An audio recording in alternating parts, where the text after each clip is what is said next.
மாயே விஷ்ணுமயே மாயா மாயா விஷ்ணுமயா அண்ணா சுவாமி அழைக்கின்றாரே நம்ம அண்ணா சுவாமி அழைக்கின்றாரே.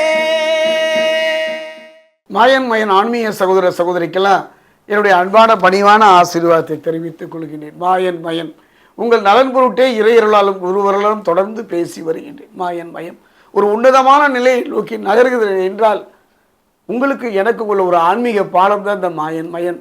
தொடர்ந்து சப்ஸ்கிரைப் பண்ணுறீங்க. என் தாய் பிரத்யேகராகவும் என் விஷ்ணுமாயன் உங்களுக்கு எப்பவும் துணையாக இருப்பாங்க, கவலையே பட வேண்டாம். தொடர்ந்து சப்ஸ்கிரைப் பண்ணுவீங்கிற ஒரு நம்பிக்கை உண்டு. அந்த வகையில் ஒரு அற்புதமான சக்திங்க. சொல்ல சொல்ல இனிக்கின்ற ஒரு வார்த்தை, நினைக்கின்ற சந்தோஷம் தரக்கூடிய ஒரு வார்த்தை, ஒரு பாதுகாப்புங்க. இந்த கலியுகத்தில் இந்த யுகத்தில் எதுவும் பாதுகாப்பு? கற்ற கல்வியா, பெற்ற தாயா, பிள்ளைகளா, உறவா? பாதுகாப்பற்ற ஒரு சூழ்நிலையை வாழ்வதை போன்ற ஒரு பிரமை. அப்படிப்பட்ட ஒரு வாழ்க்கையும் குறுகியதான, பிறப்பு தெரியும் இறப்பு தெரியுமா? இடைப்பட்ட ஒரு நாடகம். இந்த நாடகத்தில் நம்மை காக்கின்ற ஒரு சக்தி.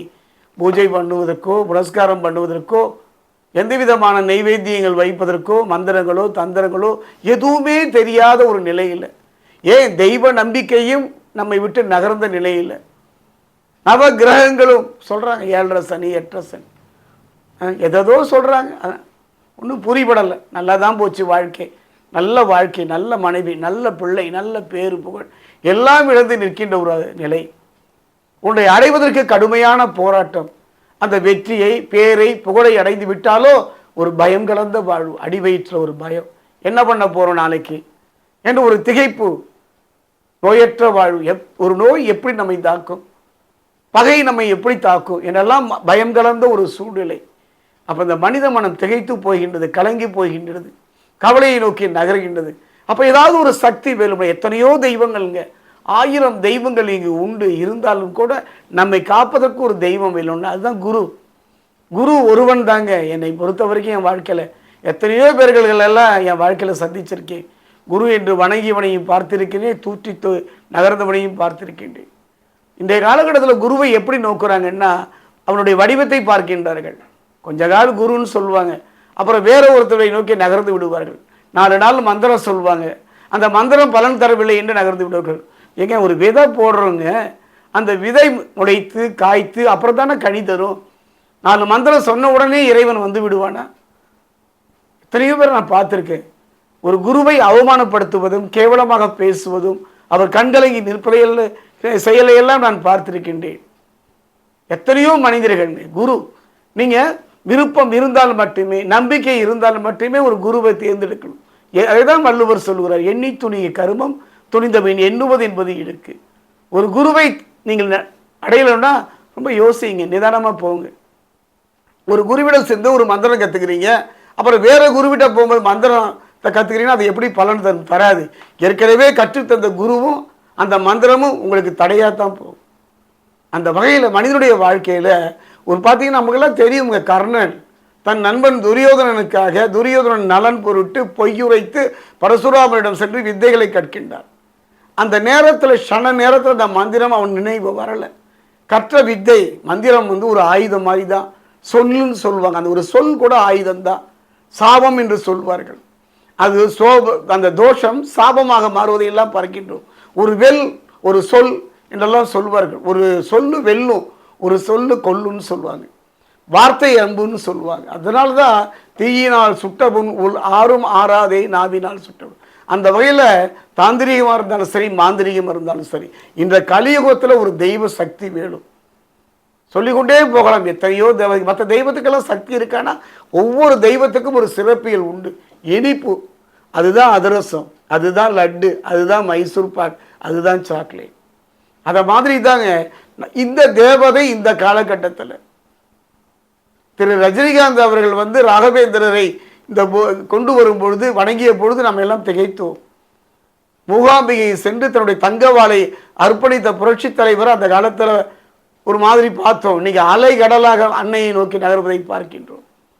ஒவ்வொரு காலகட்டத்திலையும் ஒரு தேவதை. இது யுகம்.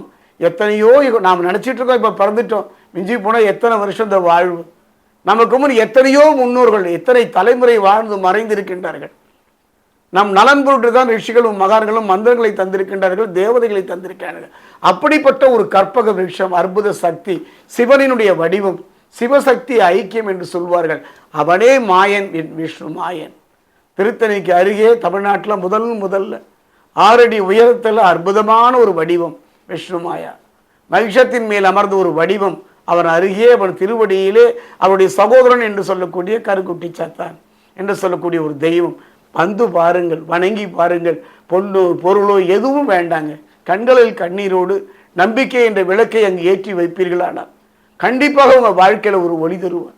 எத்தனையோ மந்திரங்கள், விஷ்ணுமாயா மந்திரங்கள், எத்தனையோ பேரை நான் விஷ்ணுமாயிட்டு நெருங்கி பூஜை செய்யலாம் விட்டுருக்கேன். அலட்சியமாக நகர்ந்தவர்கள் எல்லாம் பார்த்திருக்கின்றேன். விஷ்ணுமாயனை பொறுத்தவரை அவ்வளவு எளிதில் வசப்பட மாட்டான். பொன் கொடுத்து பொருள் கொடுத்து எதையாவது கொடுத்து விஷ்ணுமாயா வாங்கலன்னா வாங்க முடியாது. விஷ்ணுமாயனை நெருங்க வேண்டும். இதை கொடுத்து விஷ்ணுமாயாவை வணங்கி அந்த குருவை அவமானப்படுத்தியவர்களையெல்லாம் என் வாழ்க்கையில் சந்திச்சிருக்கேன். விஷ்ணுமாயாவை பொறுத்த வரைக்கும் குருவுக்கு குரு அவன்தான். அவனே பரம்பொருள், அவனே சிவன், அவனே விஷ்ணு, அவனே என் அன்னை பராசக்தியினுடைய வடிவம். கருணீலி பெற்ற மகன் தான் கருங்குட்டி சாத்தான். கூலிவாகையினுடைய மகன் தான். பத்ரகாளியினுடைய மகன் யாருன்னு பார்த்தா விஷ்ணுமாயா. ஒரு காலகட்டத்தில் ஒரு சூழ்நிலையில் விஷ்ணுமாயனை வழிபாடை தொடங்கினார்கள். சரியான காலத்தில் அவருடைய வழிபாடு நின்று போனதுனால இந்த கலியுகத்துக்கு தேவை. ஒவ்வொரு யுகத்துக்கும் ஒன்று தேவை இல்லையா? அந்த வகையில் பார்க்கும்பொழுது கலியுகத்தினுடைய கண்கண்ட தெய்வம். விருப்பம் இருந்தால் வணங்குங்க, இல்லை என்றால் விலகி செய்து விடுங்கள். விமர்சனம் தேவையில்லை, இல்லைங்களா? நமக்கு பிடித்தா வணங்குங்க, பிடிக்கலன்னா போயிடுங்க. வணங்குறவங்களை நீ ஏன் தடுக்கிறீங்க? அது அவருடைய விருப்பம், விதி. அந்த வகையில் ஒரு அற்புதமான சக்தி தான் விஷ்ணுமாயா. பேசிக்கிட்டே இருக்கலாங்க. ஒரு மனிதர் அவர் எல்லாத்தையும் இழந்துட்டாருங்க, எல்லாம் இழந்துட்டார். இனி இழப்பதற்கு அவரிடம் உயிர் மட்டும்தான் இருந்தது. என்ன செய்வதிலே என்று அவர் கலங்கி நின்ற பொழுது, மலையத்துவ தேசம் சென்ற பொழுது பொன் கொடுத்து பொருள் கொடுத்து வாங்கின்ற ஒரு சூழ்நிலை. கொடுப்பதற்கு அவரிடம் எதுவும் இல்லை. எல்லாரும் கூட அவர் தேடி முடிவில் அவருக்கு ஒரு குரு அமைந்தார். அந்த குருவின் மூலமாக விஷ்ணுமாயனுடைய மூல மந்திரம், தியான மந்திரம். விஷ்ணுமாயனை பொறுத்தவரைக்கும் சமஸ்கிருத மந்திரங்கள் மட்டுமல்ல, தமிழ் மந்திரங்கள் மட்டுமல்ல, மலையத்துவ தேச மந்திரங்கள் ஏராளம். நீங்கள் யார்கிட்டையும் போக வேண்டாம். மனமுருக அவனை தியானிங்க. 1 அடி எடுத்து வைங்க, 100 அடி உங்களை நோக்கி வருவான். ஆனால் விஷ்ணுமாயா உபாசகனுக்கு, மற்ற தேவதைக்கெல்லாம் உபாசகன்னு பேர்.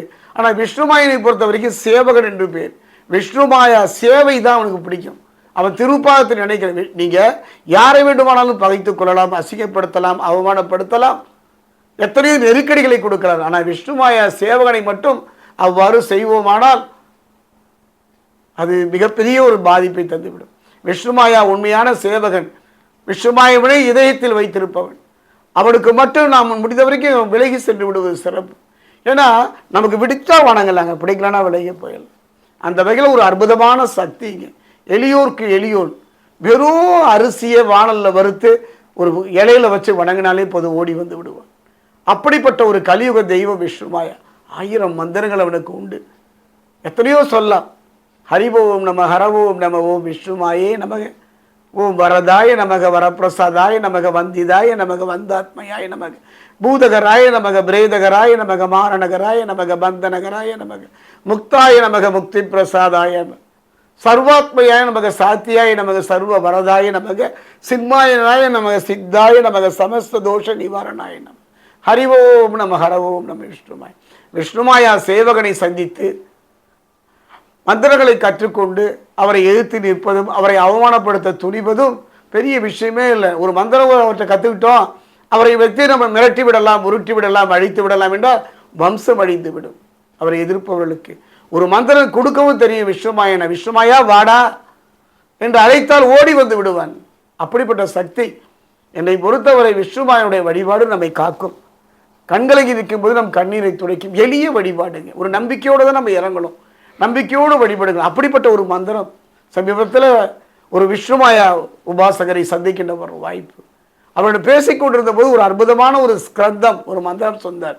கும்பிலியில் தவிடும், கடுவட்டியில் அவிழும், போத்தின் கொம்பும் ஆயுதமும் தரித்து சியனாம் மற்ற பிள்ளை பத்ரகாளியோடு ஒருமிச்சு யுத்தம் செய்து தண்டமாயத்தால் பிறந்த பொன்னுண்ணி விஷ்ணுமாய சாத்தான் வா வா, வாயு வந்து எனக்கிடைய வளப்பாக வசமாய் இருக்கணும் அப்படின்னு சொல்கிறேன். எவ்வளோ பாருங்க, விஷ்ணுமாயா வா, நீ வந்து ஒரு போத்தின் மேல் அமர்ந்த என் தெய்வமே என்னுடைய வலது பக்கத்தில் உட்காரு.